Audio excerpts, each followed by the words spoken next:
Merci beaucoup. Bon, comme vous l'avez dit, on vient de procéder au lancement de la distribution des moustiquaires imprégnés à la population. Donc c'est une campagne de distribution de masse qui concerne 12 régions du Sénégal, dont la région de Diourbel. Donc on vient de démarrer aujourd'hui la distribution effective,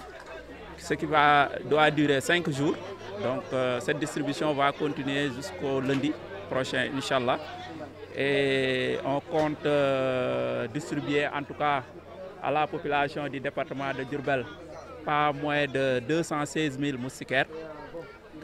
Des moustiquaires qui, nous l'espérons, vont permettre de réduire en tout cas l'incidence du paludisme dans le département. Parce que, comme l'a dit tantôt le préfet, on sait que l'utilisation des moustiquaires fait partie des moyens de lutte contre le paludisme les plus efficaces. Donc nous espérons que si ces moustiquaires sont distribués, déjà ça va nous permettre d'avoir une couverture, c'est-à-dire une disponibilité des moustiquaires chez plus de 95% de la population du département. Et si ces moustiquaires sont utilisés, ça va permettre également d'avoir une bonne protection de cette population, ce qui, au bout, va nous permettre à coup sûr de réduire le nombre de cas de paludisme dans le département. C'est pour cela que depuis le début, parce que comme je l'ai dit, ça c'est un processus. On a commencé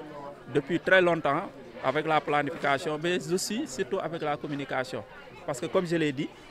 c'est une campagne qui a lieu tous les 3 ans. Et entre les campagnes aussi, il y a une distribution de routine qui consiste à donner aux femmes enceintes des moustiquaires gratuitement. Les enfants de moins de 5 ans également, on leur donne des moustiquaires gratuitement. Le reste de la population aussi, ceux qui en veulent peuvent en acheter à 500 francs au niveau des structures sanitaires. Donc,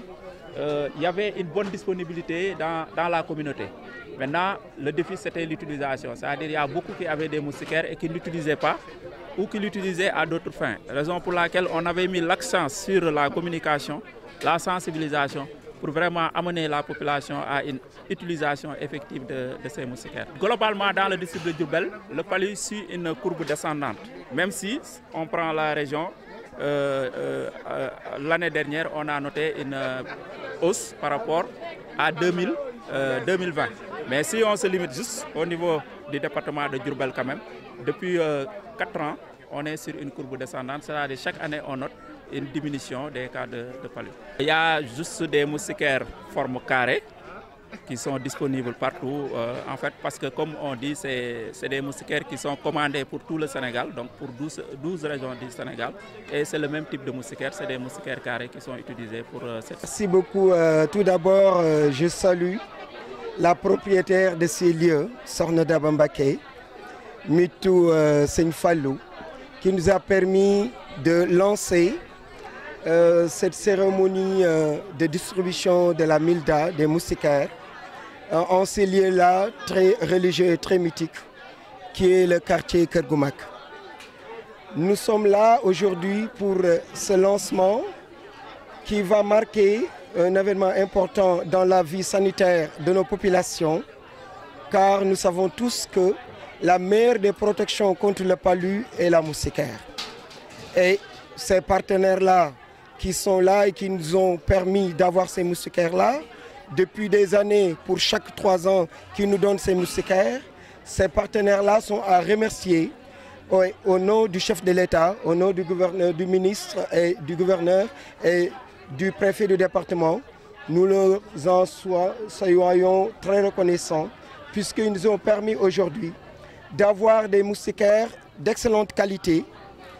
qui seront distribués à ces populations et nous ferons de telle sorte que, avec nos grands collaborateurs, avec ces professionnels de la santé, qu'au moins chaque lit puisse avoir sa moustiquaire. Sur ce, nous souhaitons encore que ces populations-là puissent s'approprier de cela et l'utiliser à bon escient et ne pas l'utiliser pour faire autre chose que ces moustiquaires-là devaient être destinés. Voilà, je vous remercie. tey dañu ñëwoon ngir jëmmal tàmbali gi nga xamante ni tàmbali nañ ko di jox ay sànke askan wi nga xamante ni ñoo nekk ci diwaanu Njaareem muy campagne boo xamante ni bañ ci commencé di ci dox yàgg na mën naa ne ëpp na at waaye tey dañu yegg ci jeexital gi muy vraiment jox moustiquaires yi ñi nga xamante ni ñoom ñoo ko war a jël ñu fas yéene ci li nga xamante ni mooy département Diourbel programme bi ak partenaires yi jox ñu lu toll ci lu ëpp 200 junni ci ay moustiquaires ngir ñu war koo jox askan wi. tey nag loolu la ñu tàmbali war koo def ci lu toll ci juróomi fan nga xamante ni ñi nga xam recensé woon nañ leen ñëpp kenn ku nekk di nga ñëw ñu jox la li nga xamante ni moom nga war a am ci sànke yi. liñ ci jublu nag ak liñ ci yaakaar mooy gannaaw buñ ko joxee que askan wi mën koo jëfandikoo ndax tey dañu nekk di xeex jàngoro joo xamante ni mooy sibiru di jàngoro joo xamante ni bëri na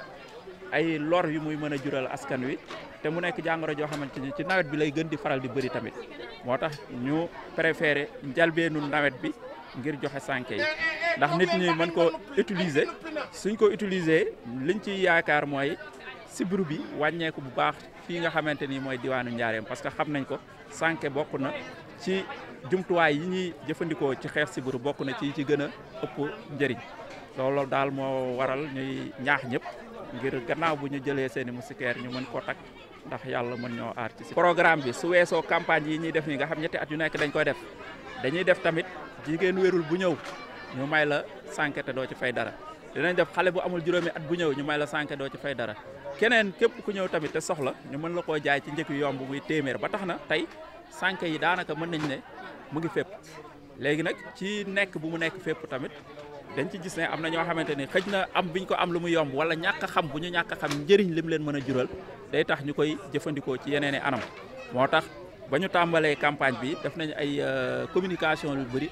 sensibilisation ngir nit ñi gën a xam njëriñ bi nga xamante ni moom la sànke yi am ba ku ci jot nga mën koo jëfandikoo ci en tout cas anam yi nga xamante ni moom lañ ci bëgg muy mu mën ñoo aar ci li nga xamante ni mooy sibiru. ñu jëlee juste département Ndiarème mën nañ na ci at yi ñu génn at mu nekk li ñuy seetlu mooy ñi fi am ci sibiru mu ngi wàññeeku loolu nag li ko waral mooy gis ngeen ne sànke yi comme ni ma ko waxee ñu ngi koy joxe waaye su weesoo sànke yi tamit am na yeneen programme yoo xam ñu ngi koy doxal lu ci mel ne CPS nga xamante ni région Tamba ak région Kédougou wala région yi nga xamante ni fa la sibiru bi gën a bëree rek lañ ko doon defee ñetti at ci ginnaaw commencé nañ di ko doxal fii ci diwaanu Diourbel léegi nag stratégie yooyu yëpp ñu boole moo tax seetlu nañ ne depuis ay at chaque at mu nekk sibiru bi mu ngi wàññeeku donte soo jëlee région bi globalement seetlu nañ ne daaw xaw na am ab yokkute bu ndaw bu ci am waaye suñu yemee rek ci département Diourbel moom lu ñu seetlu mooy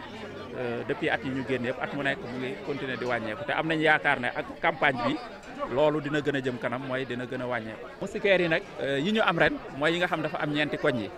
te loolu moo am ci Sénégal gi yëpp campagne bi ñu ngi koy def ci fukki région ak ñaar ci Sénégal waaye région yëpp moustiquaires yooyu moo fa am parce que commande bi benn commande la donc yooyu daal moo nekk yi nga xamante ni moom lañ nekk di séddale. alhamdulilah ñoo ngi tey ci bis bu màgg ci bërëb bu nga xam ni tamit bërëb bu màgg la bu nga xam ni soxna Daba Mbacké bu sëñ Falilou moo nu may tey occasion ñu def lu ñuy wax lancement distribution moustiquaire Milda di wax ni nag fii nga xam ni ñun ko tàmbalee dañu may ñu xool benn brassage bu gën a mag si Diourbel ndaxte mooy kër gu mag mooy fi Cheikh Ahmadou Bamba defoon 15 ans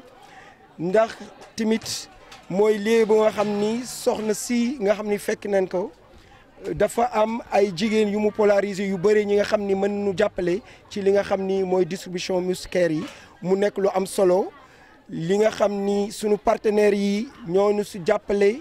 chaque ñetti at yu nekk ñu jàppale ñu pour ñu mën